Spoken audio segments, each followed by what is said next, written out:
Hola, hoy día vamos a hablar de un nandú, uno de los saltos más conocidos, uno de los saltos más practicados y que la mayoría de los que competimos o entrenamos Wushu lo hemos practicado alguna vez, el Chongfeng Yao, la patada torbellino. Vamos a ver las diferentes etapas que tiene este salto, desde la corrida, el salto, el tiempo que está en el aire, cuando se patea y se gira y después del aterrizaje, todas las fases del nandú. Vamos a empezar por hablar un poco de cuál es la importancia. Por ejemplo, yo contemplé dos puntos, las competiciones y las lesiones. Los nandú tienen una relación directa con la nota que vamos a sacar, con nuestro lugar que vamos a obtener en un campeonato. Por ejemplo, si tenemos descuento en un salto, es muy difícil que estemos en los 3 primeros o incluso en los 10 primeros lugares en un campeonato importante. Entonces esa es una de su importancia. La nota de nandú tiene que ser una nota que nos asegure esos puntos desde el punto de vista de la competencia. Ahora más en el día a día lo que podemos encontrar en nuestras clases, en nuestro entrenamiento diario, son las lesiones que suceden en este momento. Es uno de los momentos en que el atleta, cuando está cansado y practica nandú, la posibilidad de lesión es muy grande, debido a la fatiga, debido a alguna técnica mal ejecutada, etc. Entonces esas son dos cosas importantes. Vamos a continuar hablando un poco de las lesiones. Como dije, la práctica regular, muchas veces en Occidente, los atletas entrenan no de forma regular, no de lunes a sábado, por ejemplo. Se entrenan 2 o 3 veces por semana. Y muchas veces se condensa ese entrenamiento de salto en 1 o 2 días. Lo que puede perjudicar mucho al atleta. Produce un alto desgaste físico. Entonces eso tenemos que como profesores, como atletas, tenemos que colocar atención en ese momento. La práctica debería ser constante, es mejor. Imaginemos, si entrenamos, voy a colocar un número aleatorio, si entrenamos 100 saltos en una semana, es mejor dividir esos 100 saltos en los 6 días que hacer los 100 saltos en un día.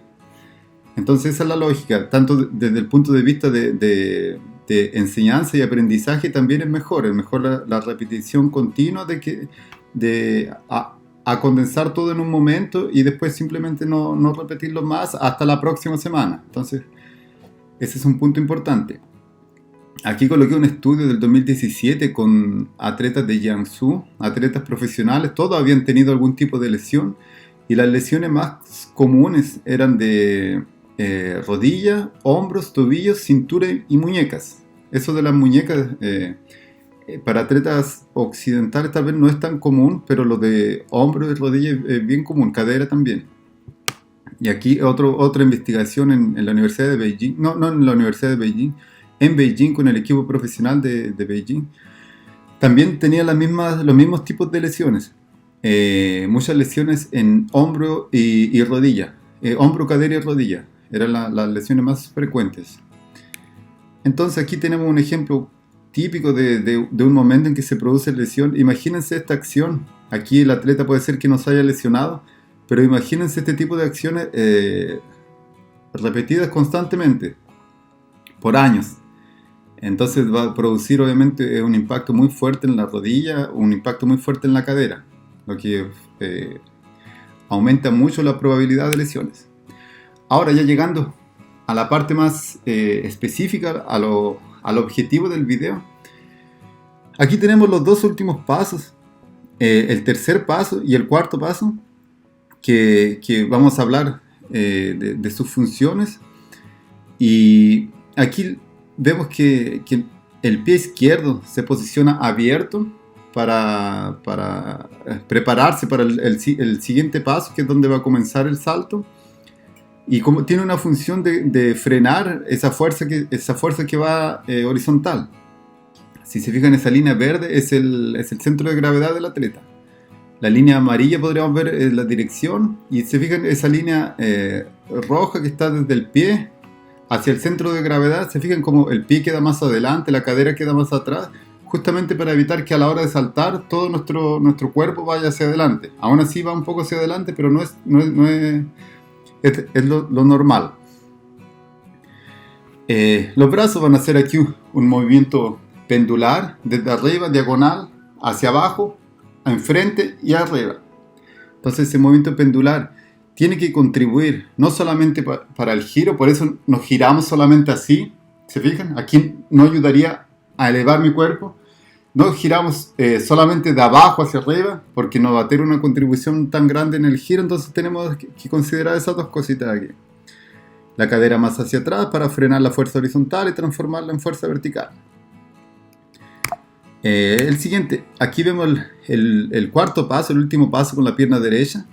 Aquí nuestro cuerpo, que es importante, tiene que tener una rotación completa lo máximo posible antes de despegarnos del piso. ¿Qué quiere decir esto?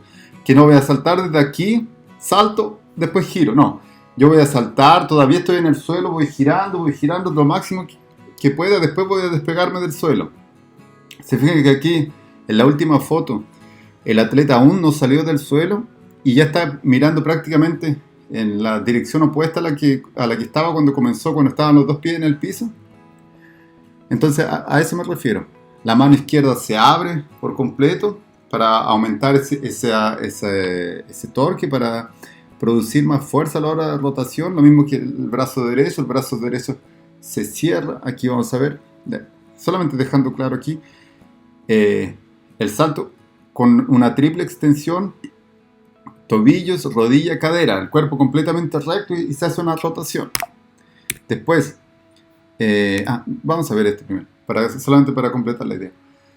Después, el brazo derecho hace un movimiento hacia adentro, obviamente contribuyendo con el giro al mismo tiempo que nuestra pierna.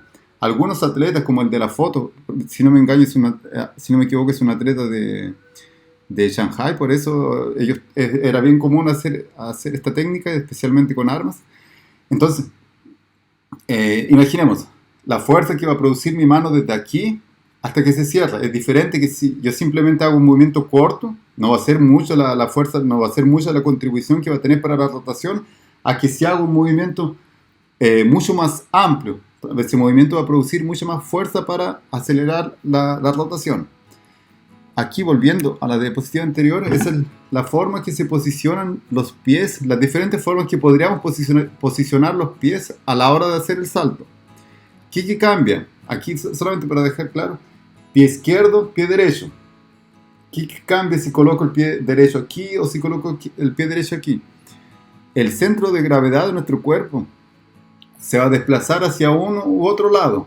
Va a quedar más hacia adentro o hacia atrás de nuestros pies. Entonces, si coloco mi pie izquierdo aquí, el derecho aquí, por ejemplo, exagerado, cuando vaya a saltar, mi cuerpo se va a desplazar en esa dirección. Si lo hago al contrario, se va a desplazar al contrario, obviamente. Entonces, eso es lo que cambia con las diferentes formas de posicionar nuestros pies. El centro de gravedad de nuestro cuerpo va a ser el que va a ser modificado, la posición de él. Eso ya lo vimos. La siguiente fase, continuando aquí tenemos lo que le expliqué solamente para dejarlo mejor graficado, para que quede mejor explicado. La fuerza que produciríamos con nuestro cuerpo. Imagínense, estamos girando en esta posición. No, cuanto más abierto estemos aquí, a la hora de cerrar, va a ser más velocidad y fuerza de rotación que vamos a producir. Obviamente es un gran error hacer esta patada con nuestro brazo abierto. Muchas veces pateamos, o los atletas cuando están comenzando patean, dejan el brazo derecho abierto y después lo bajan aquí. Eso frena nuestro giro. El brazo tiene que contribuir con el giro. Y lo que les dije de este ejemplo, cuanto más abierto mi brazo, va a ser más tiempo ejecutando fuerza y va a producir mayor torque. Eso yo creo que está claro aquí. El siguiente es la última etapa. Empieza cuando nuestros pies entran en contacto nuevamente con el piso después de la fase aérea y hasta que se hace el mapú. no caemos directamente en Mapú, nos hace un Mapú en el aire y se cae en Mapú. Nuestros pies caen de esta forma y después se ejecuta el Mapú con la fuerza yendo hacia abajo. Y aquí, esta es una investigación, si no me equivoco, fue el 2006 o 2007, no, 2007 yo creo.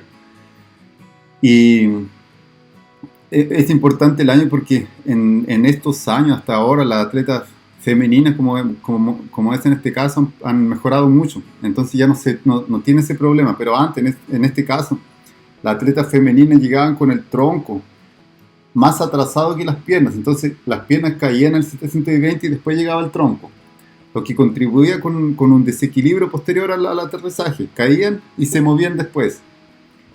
Diferente del atleta masculino, que llegaba el hombro y los pies al mismo tiempo. Entonces eso es algo a lo que le debemos colocar atención cuando nuestro salto está desequilibrado, cuando estamos equivocándonos en la conexión. Tiene que ir todo en un bloque y terminar al mismo tiempo, seco. No podemos, las pies van adelante, después mi hombro y al final yo coloco el brazo. No, tiene que ser lo más coordinado posible. Eso es un asunto de coordinación. Y iba a decir otra cosa. Por ejemplo, en el Tencon Bailén es exactamente lo mismo, es la misma teoría, pero al otro lado, al contrario. Entonces yo pateo, inmediatamente después de patear, mi brazo izquierdo va a ir hacia el hombro derecho. Traten de no pensar que va hacia el hombro derecho, tiene que pasar hacia atrás. Entonces pateo y hago esto. Mi cabeza va a girar, mis hombros van a girar. Es una serie de fuerzas que van a ir contribuyendo con la mejor rotación. Y finalmente, vamos a ver ese video, que aquí vamos a ver un poco mejor los pasos y de forma general el salto. Es un amigo mío y yo entrenando en Beijing, en una escuela de Wushu en Beijing. Voy a cortar el video y después lo coloco para poder acceder al video. El video que quería mostrar. Y vamos a ver los primeros pasos. El primer paso, se produce un desequilibrio aquí. ¿Cuál es la importancia de este momento? Si hacemos un Nandú anteriormente, por ejemplo, hacemos ¿cómo se llama? Tirabuzón o tornillo. Tenemos que retomar el equilibrio, estar vertical. Eso sucede muy rápido. Y producimos un desequilibrio hacia adelante, que va a ser el primer paso. Después de eso, el primer paso